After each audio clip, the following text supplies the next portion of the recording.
Mm. Court is now in session. So good, Ben. Yeah, You finally found the part that you can contribute. Yeah. Yeah, exactly. I can do the tap. But boys, how's things? Good. We're doing Bit of an all right. isolation cabin fever going on for me at the moment. Bit of Really? facial stuff going on. Yeah. Weird. It's not going so well. Hey, you're trying. You're doing something different. Isn't this season all about like trying new things and cultivating hobbies and obviously 100%. Yeah. How's your 100%. beard going, Will? Oh, I got rid of it yesterday. Oh, boo. Looks like you've been growing as long as I have. Yeah. Yeah, it would have been half as impressive as yours though, Brad, because it's just not. Oh, wow. straight. That's bad because mine's really not impressive. Yours Mine looks just- good, Brad. Yeah. You reckon? Yeah. Nothing like wrong it. with a good chin strap, Brad. A good jeans. Yeah. James is looking real dark though. He's got like everything, even like you can see the nice lines there down the side. Yeah. I'm tempted to just leave this bad boy and shave everything else do off. it. Oh yeah, come on. Do it. Hit the handlebars. Last time I did that, though, I wasn't allowed into bed, so I had to jump back in the shower and get the rest of it out. Damn it. Devastated. Or the whole. I really like the look of the whole goatee. Actually, last time I did it as well. When I grow it out and I shave it, you have to shave it back in bits. So first I'll shave like this bit and leave the mutton chop and the goatee. Then I'll get rid of the mutton chops. Then I get rid of the goatee. I'm sad. It just goes downhill. It is rough saying farewell to facial hair. There's something sad about it. Yeah. But hey, today's a really exciting episode. It's our 10th episode, which means it's our Roocap episode. Yeah. How you guys feeling about that? I can't believe we made it to 10. Yeah. To be honest. Surprised we got here. That's real determination. But we do it for the fans. That's Okay. right. For our Joeys. Yeah. We do it for the fans. And I'm especially excited for this episode because the feedback we've gotten since we've gone online is that Will doesn't go to sleep during the recording of a podcast, that he's actually still there. And so I'm really excited because most of the stuff we're going to be recapping is about Will. Yes. I'm looking at what we've got. About 80% is Will. And so, Will, I'm so ready. Are you? I am. Do you want to hit us off with what we're starting with today, Will? So the first thing we're going to recap is actually through a caller's question where they wanted some feedback on something that we discussed right back in episode 1. And so one of you guys has got the call ready to go. I think I got it.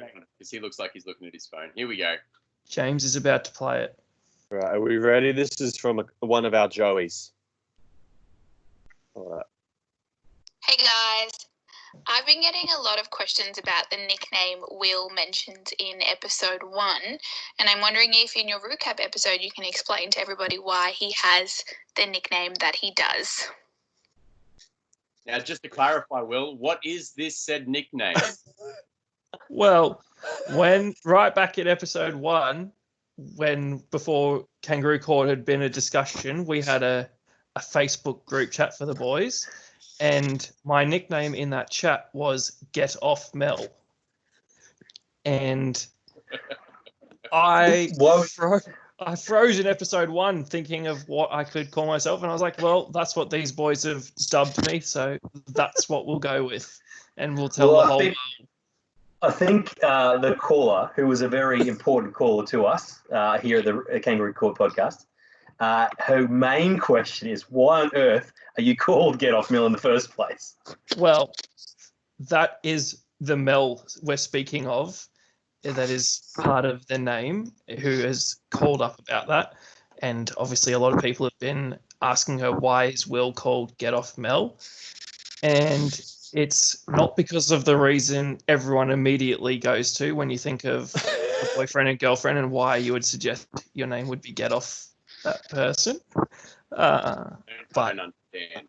You don't it's too holy. understand? Too holy. Oh. I'm a pastor. I don't understand.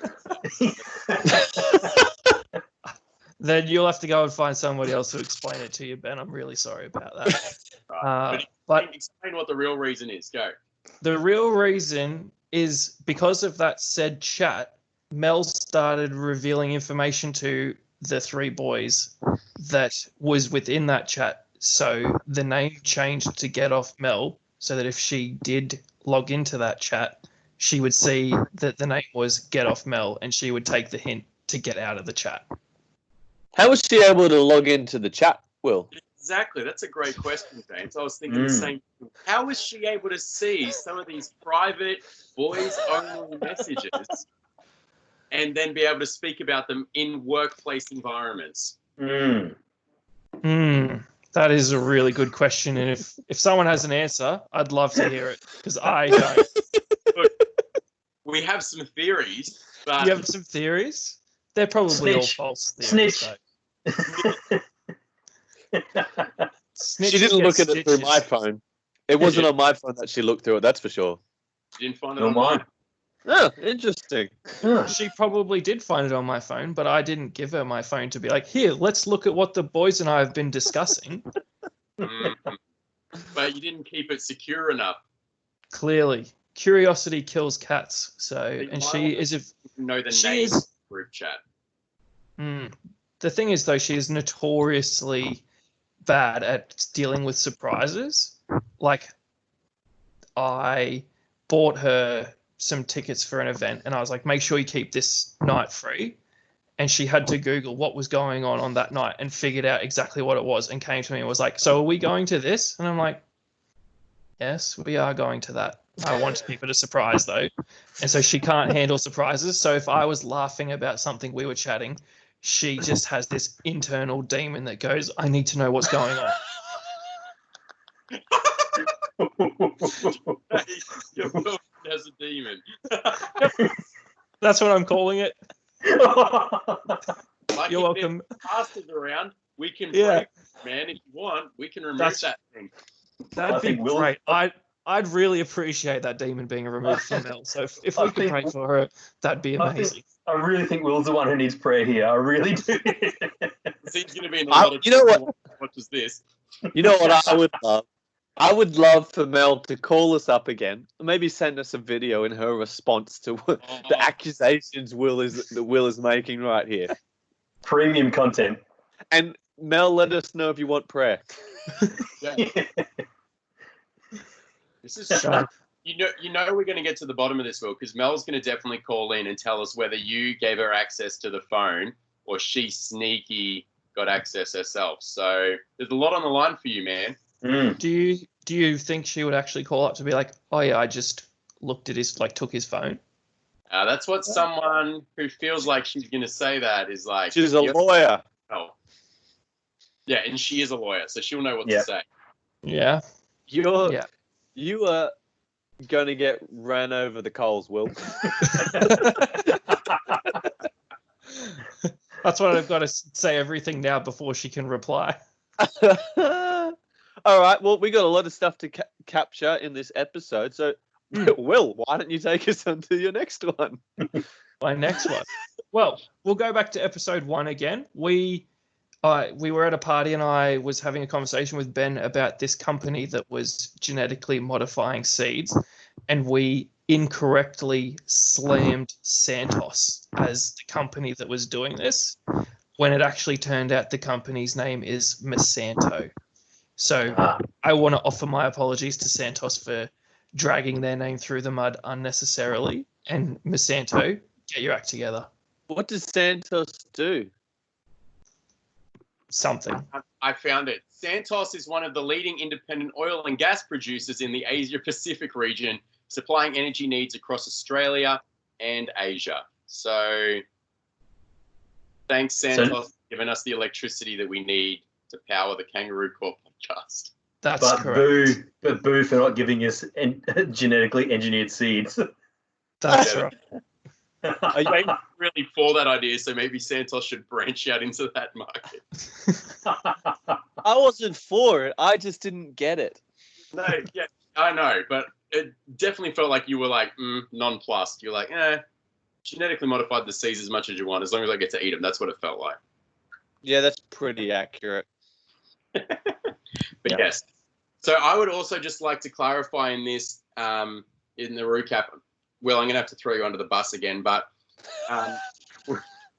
when this idea was presented, Will did quote it as Santos. And so then I think I brought it up on the podcast and made myself look like a fool because Will stitched me up behind the scenes beforehand. Yeah. So Yeah.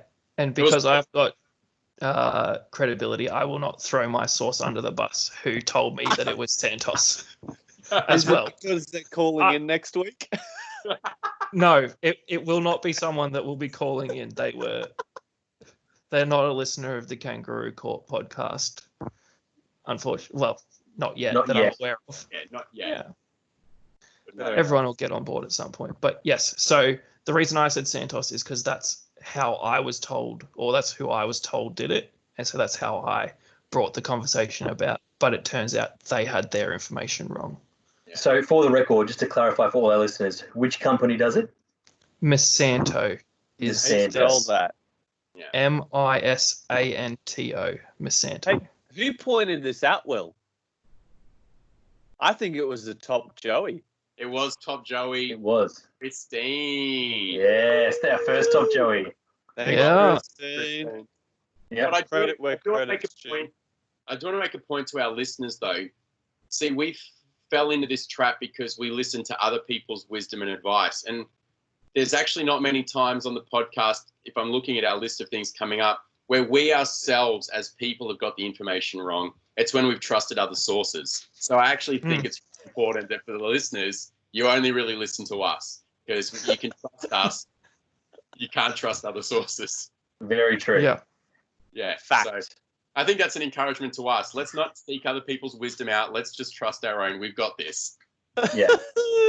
No need to fact check because we're always right. Correct. Yeah. Yeah. That's right. Very good. Well, I've got another one that I wanted to bring back. I posed a very big argument around this whole idea of fines for light pollution. Living in an apartment block, I'm having my issues with light, and everyone just seemed to message me and be like, "Oi, Ben, get these things called blockout blinds." And I tried to explain in the podcast, but obviously I didn't do it very well. I've already got blockout blinds. So like this isn't my bedroom, but this is the room here, and I can show you. These are blockout blinds. This is how they work, just like everyone else's blockout blinds. The problem is my room has a corner in it. So the windows go and meet, I don't know how to do this properly, like in a corner. Anyway, I took a photo to help you guys understand the reason why blockout blinds aren't the solution. Light pollution fines are. And it's just to help you understand what I'm dealing with all the time. I don't know if you can quite see this, but it's got the stupid reflection. But you can see that I've got two curtains in my room and they kind of meet in a corner, and the corner lets through as much light as you want. Now, that's just some outside light from like 9:30 at night. Imagine it's 6 a.m. sun. Wow. Yeah, because it's other people's light and it just comes straight through the crack. So imagine it's 6 a.m. in the morning, it's super bright, but I don't need this when I'm trying to go to sleep. I can't do anything about the sun, but I can do something about other people's damn light pollution. In all honesty, I think this should have been the first Roo rant. You're right. 'Cause I'm pretty It's passionate. much better than. Oh man, much better than my rant and the one we cancelled from Will. Oh, Actually, with James's consultation, I got a great Roo rant coming up on the next episode. It's going to be fire. So Come on. okay. I'm gonna say it's not my consultation because I don't agree with the Roo-want. Still can't say that.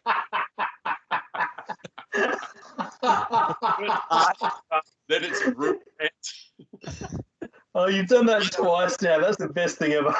I've done it every time I've tried to say it. I don't agree with Ben's Roo rant, but I think that's why I pitched it to him. Yeah, you did suggest it.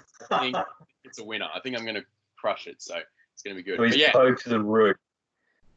yeah. But that's my blockout blind situation, which is what I'm saying. I've got blockout blinds, but people's light pollution is still an issue. If you've got, maybe it's the windows, but anyway, I just think light pollution is an issue that needs to get dealt with, and I do have blockout blinds, so shut up. Well, in this economy, when people are needing jobs, you could get a job as the cut the power cord guy. Yes.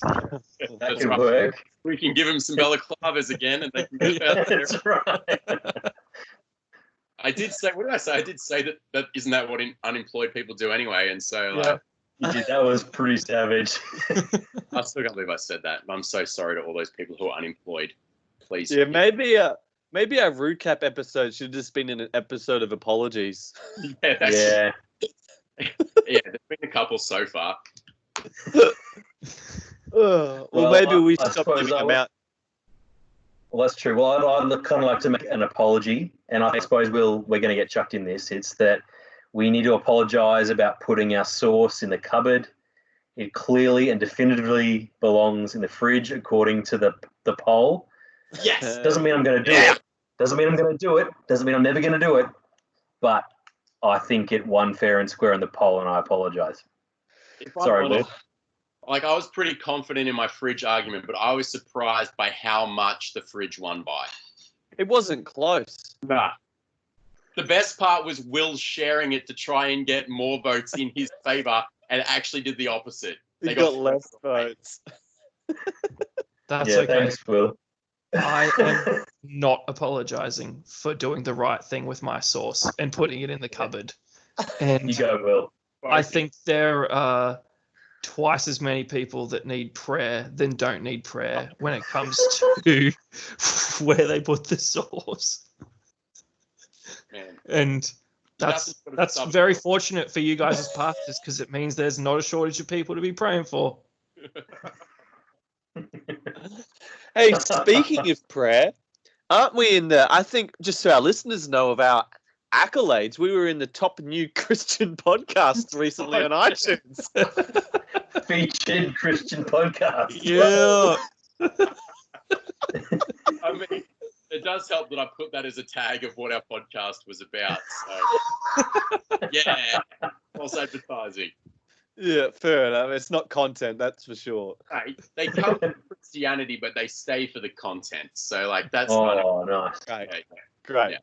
It's not what they were looking for, but they still enjoy it nonetheless. All right. Moving on. Back to you, Will. Sorry, we might have to go like Will, someone else, Will, someone else to get through these. But Will, to head back to you. A little while ago, you had, it wasn't a Roo rant because it was around before the Roo rant, but you had a little bit of a complaint around beaches and how you'd rather sit at home on your couch doing nothing because every time you went to the beach, you were getting stung by jellyfish. Yeah. And unfortunately, Brad wasn't with us on that day, but you've listened back to it, right, Brad? No, I sure have. Okay, great. It sounded like you said no, you hadn't listened to it. No, I definitely have. And Ben and I were shocked at how often you thought you were getting stung by jellyfish.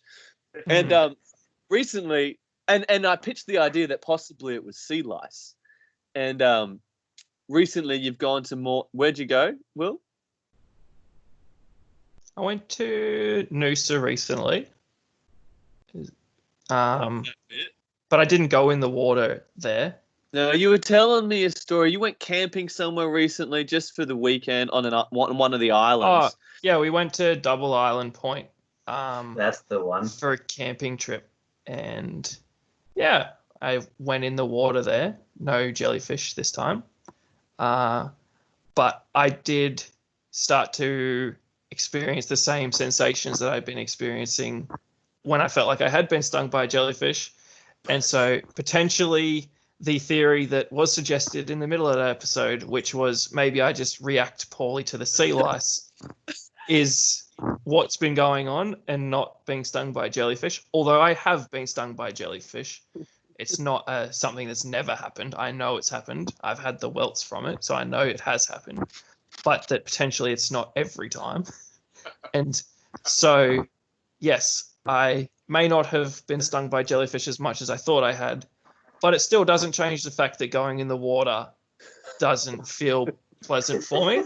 And so it doesn't change the fact that I do not enjoy going to the beach. But just to clarify, no one enjoys the feeling of sea lice. Let's just get that out right off the bat. It does affect everybody. They're just not around all the time. What is sea lice? You know, What happened before? You never had them before.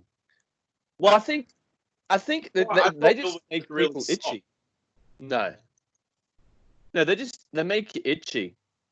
I really think. tiny microbes. Is it just itchy? Because I thought that was like sand. Sometimes, like that would make me itchy. Nah, it's different than like irritation from sand. Okay, I don't know if I've it's ever like a sting. experience then. Well, Anyway. I was bummed I missed that episode because I wasn't with Will. I think Will's wrong, but I actually got stung by blue bottles 3 years in a row on New Year's Day, which is crazy. Yeah. So same beach, same place 3 years in a row on New Year's Day. We'll go for a swim, start the new year right. Got stung by blue bottles 3 years in a row. It was awful. Ugh. What happened on the 4th year? I didn't go to the beach. A bit superstitious. I just went, not going. Went to the movies instead. Saw Lord of the Rings. That sounds more like Will. Third time was Yeah, the that's charm for right. the jellyfish. He was like, we can finally get rid of Brad. I don't have to keep stinging him. Get out of our ocean. That's right. No, I'd pick the beach any day. I love the beach. Good call. Yeah, Good great call. shit. Well, I'm glad that you've widened your experiences on beach wildlife. Will? Yes. And I would like to thank my fellow Roo boys for helping me understand that there is more to explain my bad experiences at the beach than just being stung by a jellyfish. Well, So thanks for your wisdom, boys. I Welcome. appreciate it. I still think there's soft reasons to not like the beach, but that's just me. yeah. Yeah, You're allowed to have that opinion, but Sorry, Will. I'm very comfortable. Why don't you give us a recap on how your 50 shirt situation's gone, Will? It hasn't changed since I last recapped. Oh, actually, that is a lie. I had 3 shirts bought for me after I did the count to clarify that it was at 47. And one of our avid listeners, who is a family member of mine, was like, we cannot have him sitting on 47. So he bought me 3 new shirts. And so I am at 50 T-shirts. Wow, Yep. Congratulations, man. Wow. Well done. Thank you. Yeah. Thank you. So proud of you. Are you going to raise the bat, like in the cricket? Just Yeah, like, yeah. Add a little, I'd- raise a shirt, pick a shirt up off the ground, mate. Give it a I've raise. got a Bible. 50 It's shirts, mate. 50 shirts is biblical, so I'm raising the bat. 50 shirts and you still only wear 3. No, 2 blues and a green. I have at least 10 in the rotation. Awesome. So at least. James, what about, we had a brief discussion about wearing shirts that rep stuff you're a part of. You wanted to recap that, I mean. Yeah. Sorry. Look, I was pretty heavily outnumbered on this opinion, and so I'm willing for that to be the case again. But I've just been thinking about it a little bit more, and so Ben was wearing a shirt that represented his ministry. Whether it said the specific ministry or the outworkings of ministry is up for debate. And so I'd just like to pitch the idea to Brad on how he would feel about wearing his ministry's shirt in general public, just as a general shirt to wear. Oh, look, my Ministry shirt looks eerily like Will's shirt that he's got on right now, actually. It actually does. It's spot on. It's good. Rather than, is it a Lacoste logo I can see, Will? But rather than that, it just says welcome. It's a Rod and Gun logo, not a Lacoste. All right.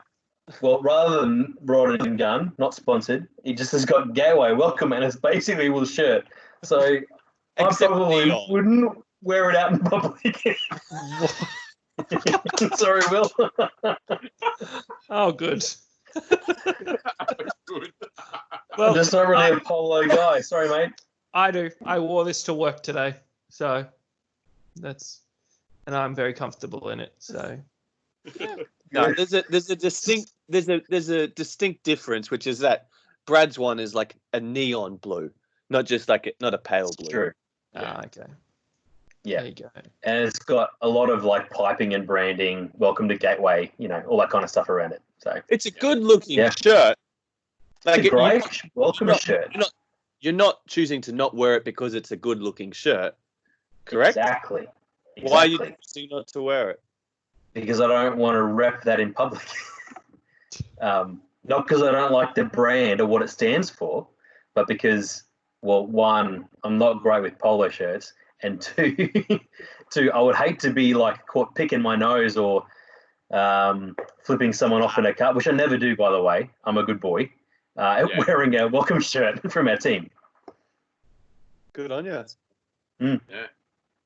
Yep. That's fair.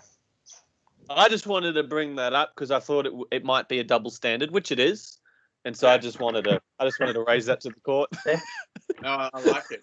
I think there is something about the swagger of your merch, though. So, my youth camp merch looks a little bit cooler than Brad's welcome polo shirt. Yeah. Wow. Our welcome polo is not built for swagger; it's built for functionality.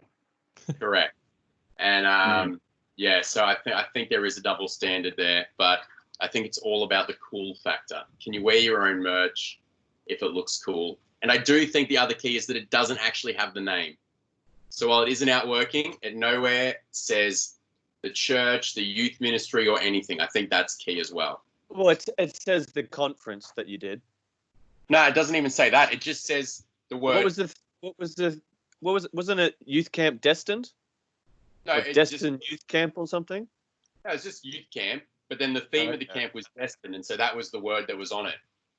So you can't even tell it was a youth camp, man. So I think that's the key. You look at it normally, you actually can't even tell that it's a youth or a church or anything. I think that's key. Because have you written a song? You got lyrics to a song? A little bit, yeah. If you just took some of your favorite lyrics and made it look really cool and put it on the back of your shirt, I would never wear that. I know. No one would know that was your own stuff, so you can get away with it. No one would be looking there going, "Is that James Bignell guy wearing his own lyrics on the back?" No one would know that. I think that's the key. I totally hear that. I don't think it's an issue with what people know. I think it's an issue within your heart. I got it. You're saying I'm big noting myself, being all look at me, I run all this really cool stuff. I'm not saying that explicitly. I'm just saying that if I wrote song lyrics and put it on my own shirt, that's what I would be doing. Yeah. I do like it. Valid point, James. Valid point. All right, let's keep it moving. What have we got left? Oh, Will. Well, Will. Yeah. Back to me again. Woo! James presented the idea of malicious incompetence, which is the principle of deliberately doing something badly that you don't want to do so that another person will take over and do it for you. Now, Will has said that he used malicious incompetence recently. We'd like to see how you've used it, Will, and if you're using it correctly. And James will decide. James will decide. No, he used the malicious incompetence on me. Yeah, on James. Oh. I was done. In a kangaroo court episode, because James has this theory that he'd been trumpeting around quite a bit before kangaroo court started of removing the letter C from our vocabulary. and he decided in the Let's middle of talk our on that for a episode little bit. to suggest it was my theory, and I had nothing. So I deliberately tanked explaining it so that James would take over, and he did it hook, line, and sinker. Wow. That was very good, Will, because I was sitting there in the thing and I just thought, this is sucking so bad. I hope James comes in and says something. Otherwise, we might have to cancel this episode too. Yep. And I nailed it. Yeah. Well, you got me. You fooled me. So well Yeah. done. Well, as someone who wasn't actually in the recording of that podcast, listening to it on my drive home, I was thinking, gee, this really sucks. Will had better pick up his game. We might have to cut him from the podcast. Kidding. Didn't think that. And I thought, oh, Jimmy's come in here to try and save it. But then I realised that you'd pulled a fast one on him. But halfway through, I was like, Will, nice job. Thanks. I had to get something right eventually. Yeah, I was impressed, Will. It completely turned around my opinion of you for that episode. Because that was also the beach and lice episode, which I was fuming at you already for. So, yeah, so malicious incompetence works. If you can do it and execute it right, no one should know that you've executed it, but you have achieved the desired result. And so I thank you, James, for introducing me to that concept. Yeah. It's a paradox because you used it before I introduced it as well. So that's impressive. No, I didn't. Oh, really? No, you introduced it at the same time as Ben's blockout blinds, I think episode 4. Yeah. And Okay. I did it afterwards. What episode? Will did you- is the encyclopedia. All right. I apologize. I'm sorry, Will. Wow. I don't A remember rare what it's attraction. called, though. A rare attraction. Yeah, A you don't get them retraction. often on the kangaroo. So, There you go. I think that's it for our recap of the things we wanted to recap today, right, boys? Yeah. Well, it's 10 episodes in. We've actually done pretty well to recap that stuff.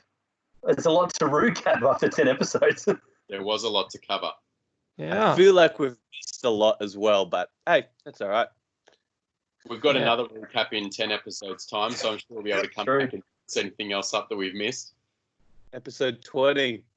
Woo. Yeah. Let's do I'm, it. I'm still shocked we made it to 10.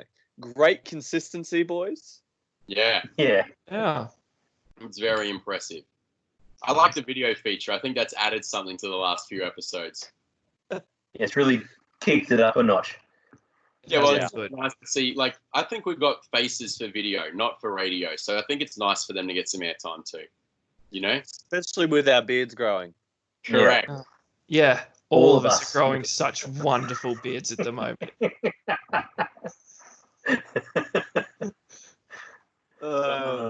But I think, Will, you pitched a new idea, new name for us for the closing of our episode. Yeah. Yeah. So we have been calling it our recommends section as we close, but I decided recently that why don't we call it the Roocamends? Because, And- you know, kangaroo court. I'll be And honest. so- I don't know how it took us 10 episodes to figure that one out. Yeah. Yeah, Yeah. that's on So- us. Our bad. So now our episodes will be ending with the Roocamends, not the recommends. And for that, you're welcome. Great stuff. I like it. Who wants to kick us off? Well, I've got. I feel like I kick them off most times, but I've got one that's burning on my brain. My recommend is do not buy a white couch. It is absolute danger town. One, when you have friends over, no one wants to sit on them, which is at the moment when we're all in isolation, that's no problem. No one's over anyway. But whenever people come over for dinner, no one wants to sit on it because they're worried about marking the white couch. Two, when you've got nephews who come over with frozen Fantas and they slide sideways and it falls out over your nice white couch gets pretty well ruined. And three, at Easter time, when you're kind of gorging on Easter eggs and you don't realize you've dropped one somewhere, and then you sit on it and it melts and stains the couch and looks real nasty on a white couch. So my recommend, not speaking from personal experience at all, is don't get a white couch. It's real bad for you. Was it really an Easter egg? It was absolutely an Easter egg because I scratched it and sniffed it just to make sure. Right. But the right thing to do, you got to make sure. You got to know. You have to. You can't leave that hanging. Yeah. All right. Well, I was really struggling to think of a recommend for today's episode, and so before we started filming today, I actually Googled good generic recommendations, and it was the most useless search I've ever done in my life. I probably came up with like the first 20 responses to the search were just how to write a good reference letter. So I ended up having to come a good recommendation letter rather. Yeah. So I ended up coming up with my own. And something I've found I've been using a lot in isolation, because when you're working at your computer nonstop, it's important to take little breaks every now and again to maintain your attention span, to make sure your head's doing good stuff. What I've been using is my little Rubik's Cube. Ooh, So I've been solving this Rubik's Cube. when I need my breaks. And my recommendation is for people with your time in isolation, learn how to do a Rubik's Cube. Grab one off Amazon for $10. Solve it yourself. There's a bunch of YouTube tutorials. It becomes really easy, and I can get it in under 45 seconds. So I want to challenge our listeners to try and beat that. Oh, Wow. dude, while we do our recommends, could you make it like scrambled again and then like do it live for us? Yep. All right. Will, have you got a recommend? Oh, look at him go. I'll turn my microphone off so you don't hear it. Yeah, cool. I do, and I actually have a similar theme to James's, and that is something to add to your isolation repertoire, which it would be difficult to do if you only have 2 people living in your house, but play Uno. Uno is a brilliant card game that gets left behind sometimes, but it is a lot of fun to play. So I would recommend adding Uno to your pile of isolation games. That's a good recommend.